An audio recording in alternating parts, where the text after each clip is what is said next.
आज की कहानी में हम देखेंगे कि किसी को धोखा देने का क्या नतीजा होता है। एक गांव में अजय नाम का एक व्यक्ति रहता था।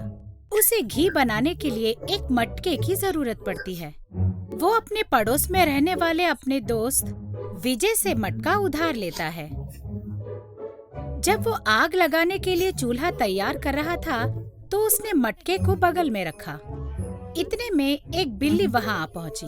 वो उस मटके के पास जाकर उस मटके के अंदर झांककर देखने लगी।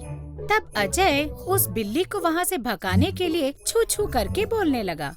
इस तरह वो हाथ से बिल्ली को भगाने की कोशिश में वो हाथ मटके पे लग गया और मटका टूट गया।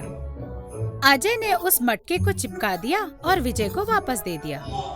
विजय ने जब मटके को देखा तो अजय से कहा, अरे मटका टूटा था क्या? टूटा होगा, मुझे क्या पता। इस तरह बोलकर वहाँ से चला जाता है। विजय महाराज के पास पहुंचकर सारी बात बताता है। अजय की समझ में नहीं आता कि वो अब क्या करे। तब वो सलाह मांगने के लिए उस गांव के एक समझदार आदमी के पास पहुंचा। उस आदमी ने सारी बात जानी और उससे कहा, ये सब तुम्ही ने किया है, इस बात का कोई सबूत नहीं है। इसलिए तुम मेरी बात सुनो। तुम्हारे बचाव के लिए मैं तुम्हें 3 सलाह दूंगा। पहला सलाह, तुम ये बताना जब तुम इस मटके को ले गए थे ये पहले से ही टूटा हुआ था।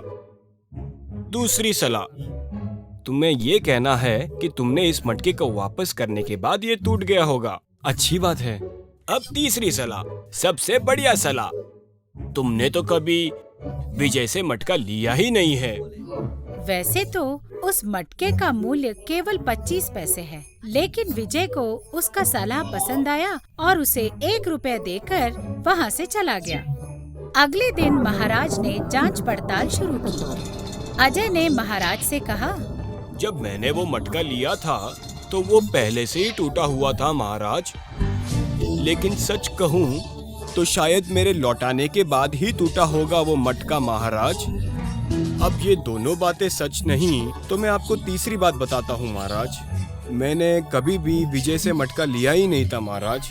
ये बातें सुनकर महाराज को गुस्सा आया। तुम झूठ बोल रहे हो अजय। धोखा देने के जुर्म में मैं तुम्हें 2 रुपए का जुर्माना डालता हूँ। अरे रे रे रे, मैं गांव के सबसे समझदार व्यक्ति के पास जाकर उसने मुझे जो भी सलाह दी उसे याद रखकर और महाराज के सामने सब कुछ बता दिया, लेकिन फिर भी मुझे 2 रुपए जुर्माना क्यों भरना पड़ा? अजय ने वो जुर्माना भर दिया और वहाँ से चला गया।